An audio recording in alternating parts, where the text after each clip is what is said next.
Markov no Fio apresenta Ufologia Avançada, o seu podcast semanal, apresentado por Arthur Sérgio Neto. O tema de hoje: busca pessoal e consciência cósmico-ecológica na ufologia.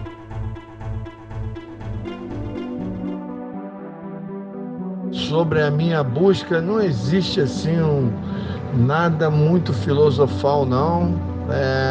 Sempre tive uma postura muito prática, sempre fui muito pragmático, e talvez seja por isso que eu tenho uma aptidão pela prática da ufologia, ou seja, ir aos locais onde o fenômeno acontece, ir aos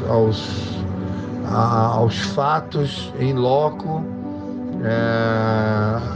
A pesquisa de campo é o que me fascina, porque tem o componente da aventura, de estar em campo, e de início é só uma percepção, mas depois, quando você começa a praticar isso, e aí você descobre que a prática ela é tão ou mais fascinante do que aquela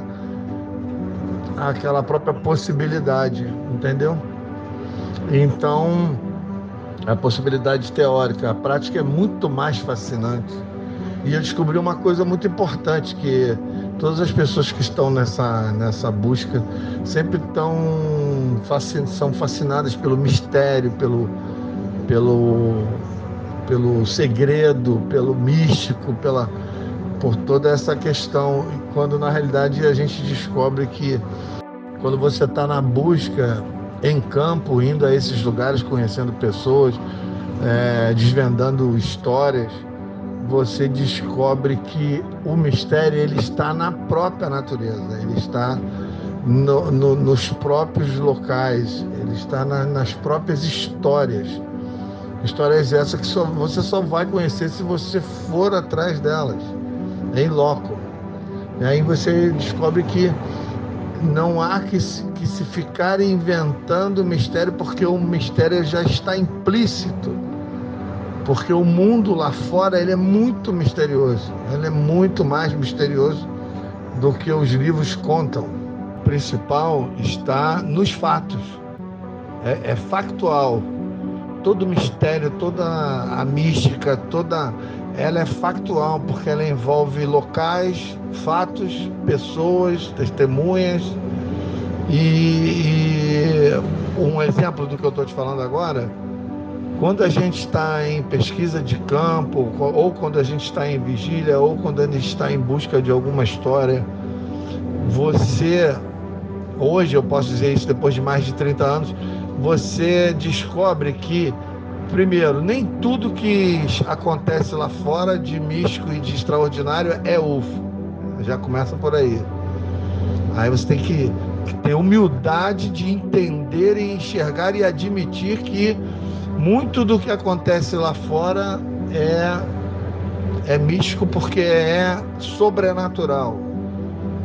Aí você pode especular que se é espiritual, ou se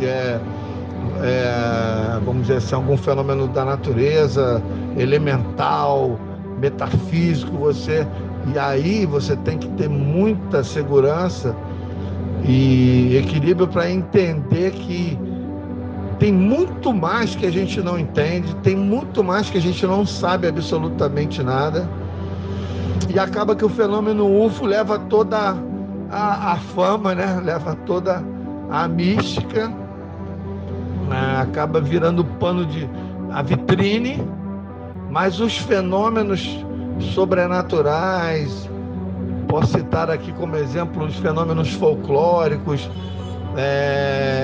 não sei até que ponto os personagens folclóricos se confundem com a ufologia, até que ponto o lobisomem se confunde com chupacabra, né? O monstro do rio, eu não sei até que ponto o pé grande, tudo isso se confunde, porque na realidade tudo isso existe. Esse também é um componente que você só descobre que tudo isso existe a partir do momento que você se lança nesse mar de possibilidades que está lá fora. Isso você não vai conseguir nos teclados do seu computador procurando no Google nem em lugar nenhum. E essa percepção você só passa a ter de que tudo é possível, de que as histórias e o folclore não são por acaso. Existe uma base sólida por trás de tudo isso. Isso só é possível, isso só existe porque está lá fora, está muito bem camuflado lá fora, através das crenças das pessoas, das histórias das pessoas, da mística que cada um atribui aos fatos, mas na realidade são fatos. Então o universo lá fora ele é muito maior do que a gente imagina, e de que o próprio fenômeno UFO pode, vamos dizer assim, ilustrar. É fantástico, é fantástico. Então hoje, resumindo, eu acredito que hoje se eu tiver que ter uma busca, a minha única busca é vivenciar essa experiência. Vivenciar. Se eu puder fazer alguma coisa, isso eu tenho em mente, usar o fenômeno para fazer alguma coisa pelo planeta, pela natureza, que hoje eu tenho uma tese convicta que é minha. Eu fui o primeiro a falar nisso, eu fui o primeiro a ter esse olhar, esse ponto de vista, nunca vi ninguém falar sobre isso. A principal razão desses seres estarem aqui, de tudo existir, é a vida no planeta, é a quantidade e diversidade de vida que existe no planeta. Talvez esses seres estejam aqui porque o nosso planeta é uma joia preciosa, por isso eles estão aqui há milênios, por isso eles têm bases aqui, por isso eles tomam conta. E eu sempre digo que se nós tivermos que sucumbir aos nossos erros, vamos sucumbir, mas o planeta vai continuar aí, vai se recuperar e vai continuar em todo o seu esplendor e protegido por eles. Esse é o detalhe, vai continuar sendo protegido por eles por mais bilhões de anos. Porque esse planeta ele pode ser o celeiro de vida que está terraformatando novos planetas em longas paragens pelo universo afora. Por essa simples razão. Ufologia Avançada, o seu podcast semanal, apresentado por Arthur Sérgio Neto. Uma produção OVNI Rio 2020.